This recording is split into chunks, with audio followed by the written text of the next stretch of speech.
Why AI should not be in executive or decision making roles. We have this idea as AI replaces more and more of the tedious jobs that no one ever wanted to do, that if AI could do these rather tedious and boring tasks, we should give it more and more responsibility. In fact, wouldn't it be better if we had a cool, level headed, never thinks with their emotions AI in order to make dispassionate decisions about where the business should be headed or what direction it should take? It sounds like a great idea to have the AI CEO that will be able to make the decisions that are necessary in order for a business to thrive. But before we jump headlong into that very dystopian future, let's take a few moments and think about what that would actually be like and why, even though AI can do a lot of work, it is a terrible idea to put it in any sort of executive function.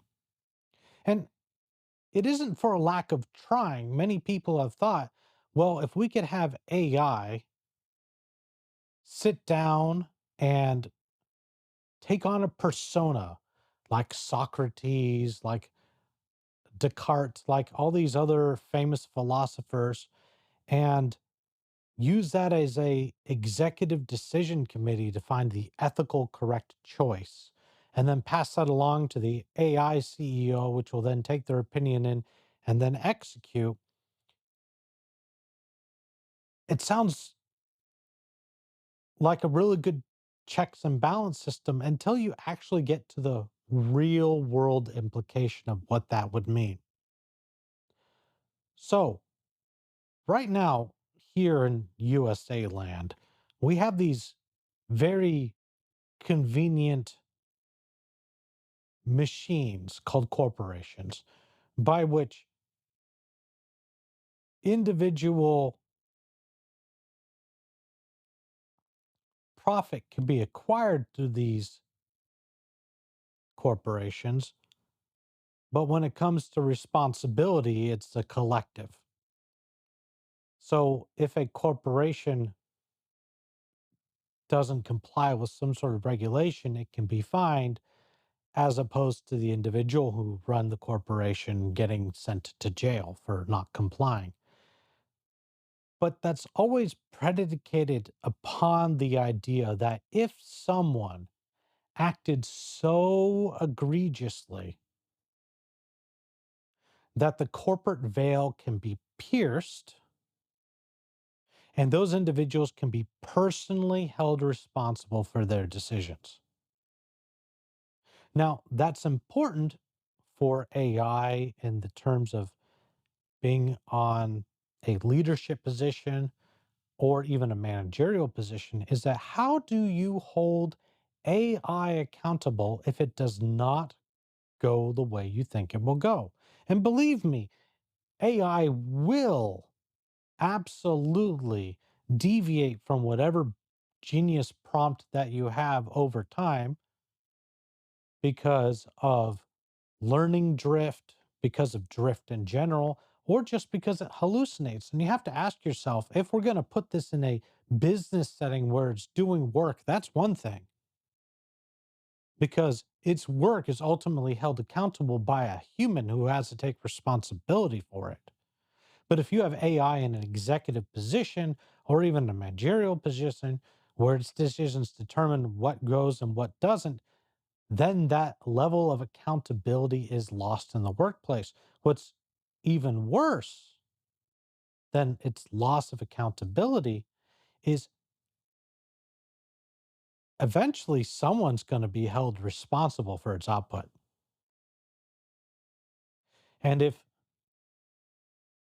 that is not the AI, because you can't necessarily put an AI in handcuffs for its output, then that would mean the owners of the company. So if you're a private company, that would be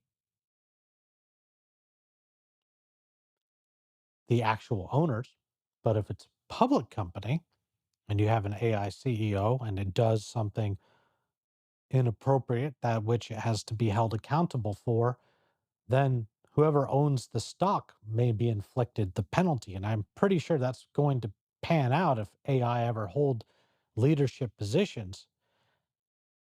And that's not going to sit well for the owners of a publicly traded company. They may not appreciate being personally responsible if the corporate veil is pierced. So there's going to be a lot of outside pressure for that. But why? Let's say you start up a small business and you want to have an AI co pilot sitting down next to you, helping you double check your decisions. That's fine. That's a great use of an AI. But you don't want to advocate your responsibilities to that AI and say, oh no, I work for the AI CEO, because I guarantee you, if it starts doing things sideways, how would you hold it responsible?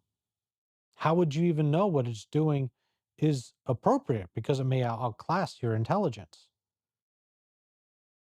Especially if you're doing a startup and you ask the AI CEO, hey, how do I do this? And it spins up a bunch of AI workers and it creates a bunch of code, and you implement it and don't realize it's built upon a lot of open source libraries that need accreditation if you use their code.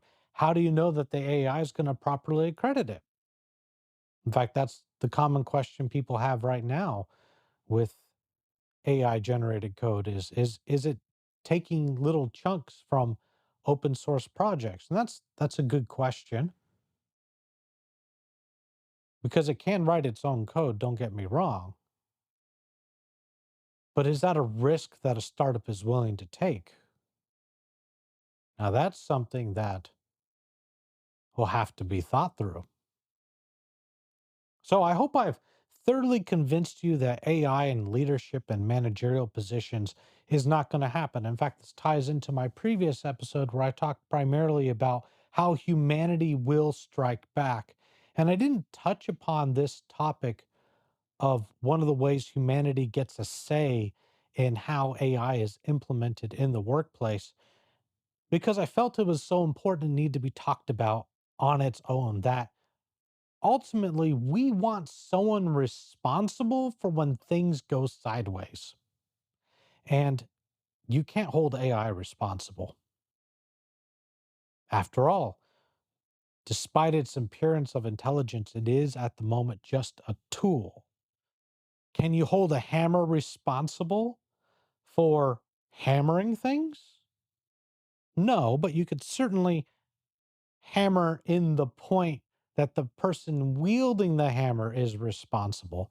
So that's a way humanity will ensure that AI won't just take over everything, and that people who move up, and this is what I talked about earlier, and that as more and more tedious tasks are automated, people could step up into more overview and oversight roles. And I really feel that's where humanity is going to be with AI, is that they'll have AI do the tedious role, and then their job will be primarily reviewing it. They'll derive self-worth from that. They'll get benefits from that, especially if they're better at managing larger and larger clusters of AI swarms. Because the future is not around a single universal model that can do everything, but against specialized swarms that can be spun up, given tasks, handle them, and spun down very quickly. Because I mean, we're already seeing that right now with things like Open Router, where certain tasks are handled by different models better. And through Open Router, you could just send a request to one model, have it perform work, and then send that to another model to review that work, because they have different specializations. That is the future of the swarm. But those are worker bees. The queen bee is still going to be a human. I will see you guys in the next episode. Until then.